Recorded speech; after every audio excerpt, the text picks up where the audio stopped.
Live from San Jose, California, in the heart of Silicon Valley, it's theCUBE. Covering Hadoop Summit 2016. Brought to you by Hortonworks.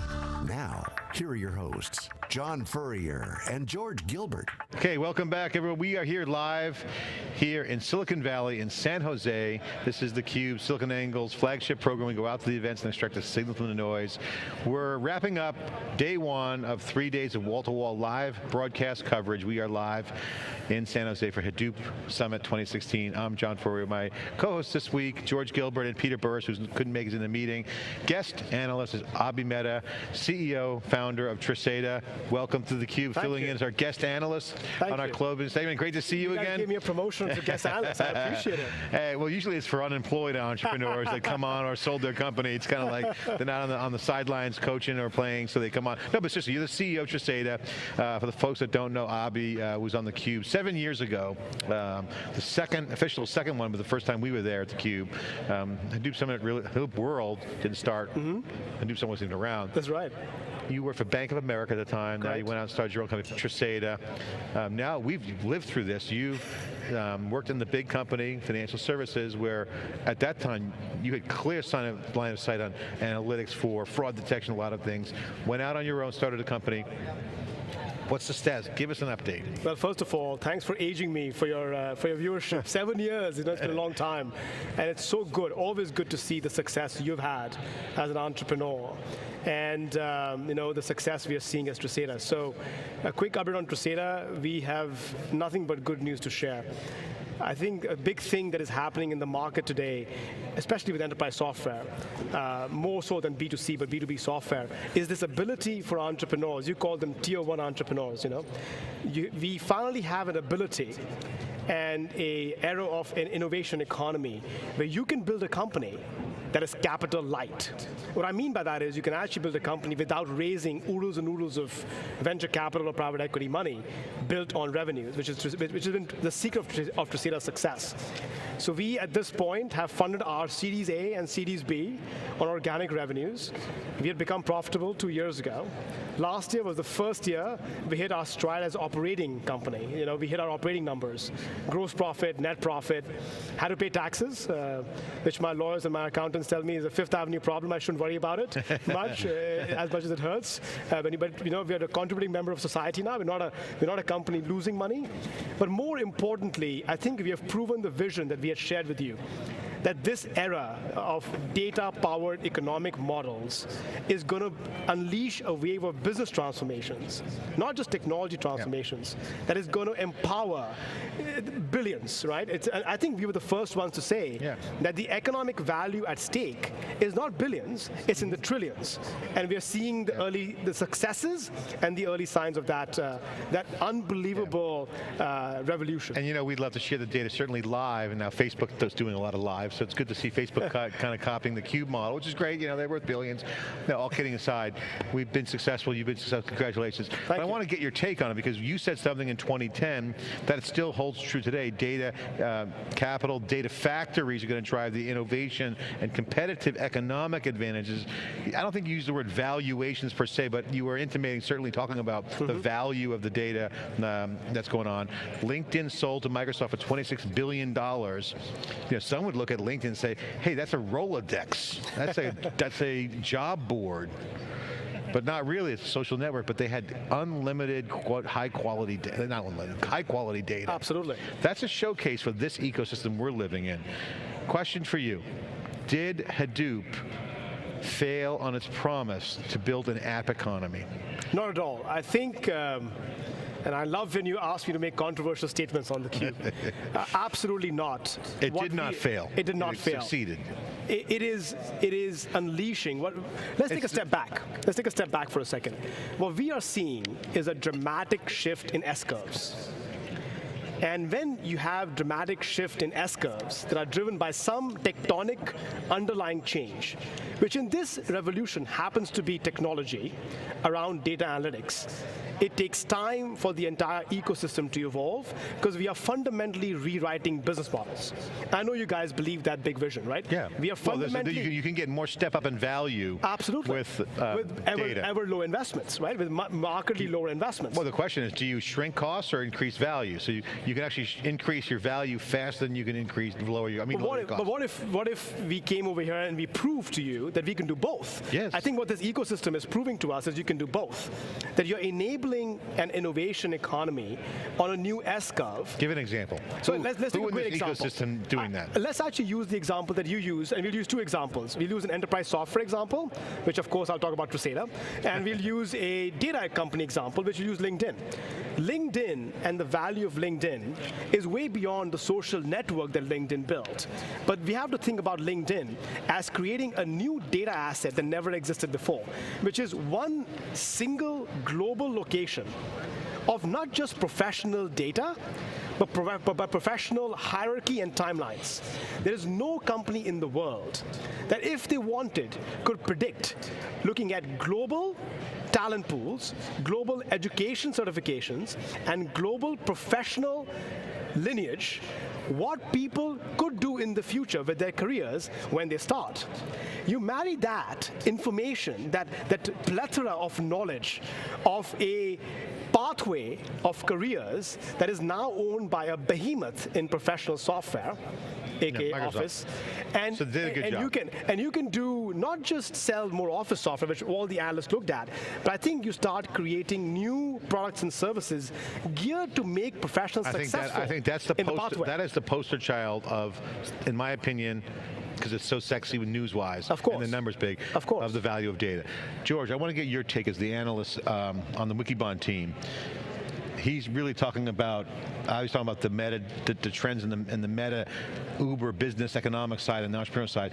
Under the hood, okay, are you happy with this ecosystem? Do you think that the engine that's in the car, so to speak, is working? I mean, obviously Hadoop was supposed to be the holy grail. It morphed. What's going on under the hood? What are the key innovations that you're seeing? New? Is there a new kind of components or a turbocharged engine? I mean, we had, what's going on? I'd say 2016 is big data's moment of truth, and by that I mean we've assumed for several years, for more than 5 years in the commercial market, that Hadoop was the big data platform, and by using the word platform, we were implicitly saying, and actually often explicitly saying, applications were coming and that they would reside on that platform. But the problem is the governance model, Apache Software Foundation, and then the companies that made distributions of Hadoop off of what came out of that foundation created these platforms that innovated in so many different directions so fast that there is no one platform. We can't say it's like Linux and there's just a little bit of difference in each distribution. You cannot build applications on Hadoop. You can build one on Hortonworks, you can build one on MapR, you can build one on Cloudera. And I think what's going to happen is, and we were hearing this from our guests all day, that the very services that define the core of Hadoop are being swapped out. Like instead of HDFS on-prem, in the cloud it's S3 or some other file system or object store. And so what we're seeing is it's almost like a disarticulation of the Hadoop components. So okay, I buy that. But to the question of what's working, what do you see working on the moment of truth on the positive side? What's working is the principles that Hadoop stood for, which is huge amounts of storage where you don't have to decide up front exactly how you're going to use it, the ability to send the compute or the analytics to the storage, and then sort of the ability to expand and the elastic capacity and pricing, a metered pricing model. Well, I think that there are two other things that are working, John. I'm sorry to interrupt, but there are two other things that are working that are dramatically important for us to talk about. I think the oil tanker has been shifted. Hadoop did win the battle to become the de facto data storage platform for the industry. And I call it the HDFS ecosystem, number one. Yeah. Let's talk about not the apps. Not MapReduce. Not MapReduce, HDFS, right? A distributed file system. Great place to store the data. Cheap, scalable, redundant, and works at massive, massive scale, irrespective of structure of the data asset. Hold on. Okay. Before you go to the second thing, Sure. Just interject. Do the cloud guys care about Hadoop? I think Amazon, others? The reality, in my opinion, having seen no one cares about infrastructure anymore because of what happens with infrastructure, which is at some point when Cloud Foundry, Docker, Amazon have abstracted away the complications running applications at scale, no one's going to care about them. Right? Okay. They'll make a lot of money with it, but then no one's going to care about it. The second thing that's very important on the app question, because we've debated this for 5 years or 6 years now. Yeah, let's go again. Is there's a reason why we haven't seen a plethora of applications, and I know why you were turning back and looking at it. And here's why. What has happened is we see the emergence of 3 tiers of new platform services emerge in the future of the enterprise software ecosystem. And I would love to get your views on it. Sure. The bottom tier is the server operating systems, right? We call it the SOS. The historical operating systems have been Linux and Windows, and the next generation are Cloud Foundry, Docker, etc., right? Then is the data operating system, which HDFS is the next gen of what has replaced what we had grown up with. And HDFS has absolutely won that battle on the data operating system. There's a critical missing component of writing applications because the data operating system is not building the building blocks of the data factory to enable application writing. We have added a third tier to it. We call it the analytics operating system. We have our own word. At Tresera, it's called Tresera Optimus, and it's building the core functions necessary to architect apps really quickly. Without the analytics operating system that works on that tier, you can't write the apps. And that's why you haven't seen anybody but Palantir on a 15-year cycle building what they call Gotham, which was an analytics operating system, Tresera with Optimus, and IBM with Watson. And that regeneration cannot happen without that missing tier. And no one in the data operating system tier has focused on it. Because to your point, when you look back, Yeah. they're building functions that are essential To them. to store And for them. and for them to be able to build a market All around. right, so here's my take on this. So, I mean, pretty dogmatic. Obviously, it's your company doing the analytics operating system. But here's a trend that would support that thesis. I've been kind of teasing it out in the cube, and it hasn't really kind of come out. So I've been stitching it together in public in the open. But here's my take. What DevOps was infrastructure as code. And that was like, wow, are you crazy? So that created LinkedIn, Facebook, all these web scale guys, Yahoo, Cloudera, Hortonworks, the DNA of this community. They had to build their own stuff. Yes, of that course. was called DevOps. Yes. Eating glass, spitting nails, as Dave Vellante and I always talk about. That hardcore dudes. Well, DevOps just went mainstream, in my opinion. So with Docker containers, the application market, you're seeing DevOps is now a paradigm that's gone mainstream, which means the IT ops group has to accept the new narrative, the new reality, adjust operations to be agile. That's its own little challenge. That's a done deal. That's what we're covering at DockerCon, Red Hat Summit, and to some extent, not so much here. All the IT shows. But if you believe what DevOps did, made infrastructure as code, you could even take the same leads, move up the stack and say, data as code. Yes. So you'd argue that the benefits of a developer to say, whoa, I don't want to provision any hardware, I want pools of resource, Of course. be elastic. Of course. That is what developers wanted, and that's what DevOps did. The next level is, I don't want to deal with all the data, I just need data. So programmable data. Yes. Data as code. Machine data. Machine, it could be machine to machine, augmented by AI, but my point is, that's a new data ops layer. It is, absolutely. So data ops, DevOps is data ops. Do you see that? I do. Can you share your thoughts on that vision? Absolutely, and I think that's why I like being challenged by you, because you and I are using different terms, but that data ops layer, what you call program data, what I call machined data, not machine data, but machine data, is the automation of data ops into its own operating system. There are fundamental building blocks needed to architect analytical applications that solve business problems. And the goal is to make the developer go faster. And in some cases, abstract away the developer itself or herself. Yeah. Because the reality may be, And let's take a step back. You look at the three big economic engines of an economy: agriculture, manufacturing, and services. And when each tier got machined, aka automated, people moved to the next tier.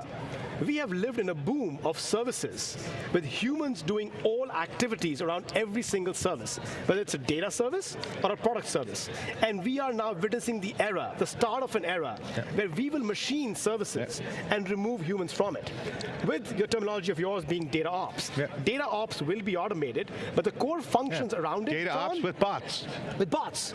And the bots in this case will be not like the fuzzy bot running around and jumping rocks. No, automate software. Yeah, exactly. Software help make my life easier. Absolutely. So this data ops is going to enable a new class of developer, the machine developer. Absolutely.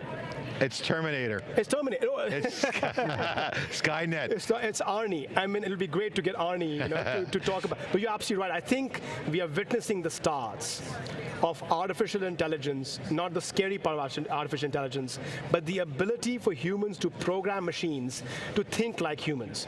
And you asked me for an example. I'll give you a very good example. Money laundering. Massive problem in the industry, $2 trillion.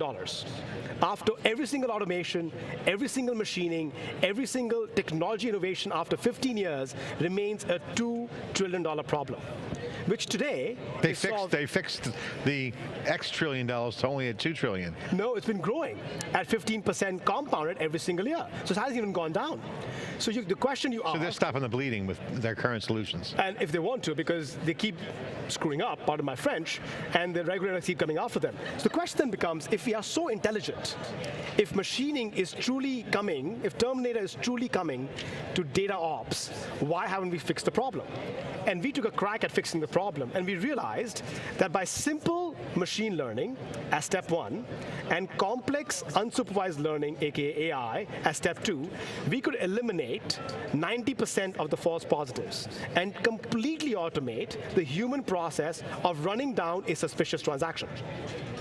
It wasn't possible when we spoke 7 years ago.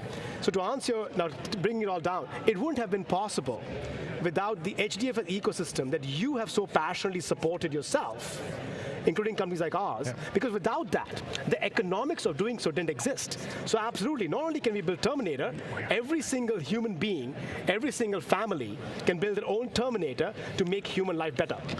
Well, the final wrap up on day one. We got 2 days of more coverage. Tomorrow will be day two. Got a great lineup, more great guests. Abhi Mehta filling in for Peter Burris and Dave Vellante. He's so powerful, filling in for two hands. And of course, George Gilbert. And I'm John Furrier. You're watching theCUBE. We'll see you tomorrow here live in Silicon Valley and San Jose for Hadoop Summit 2016. Thanks for watching, and we'll see you tomorrow.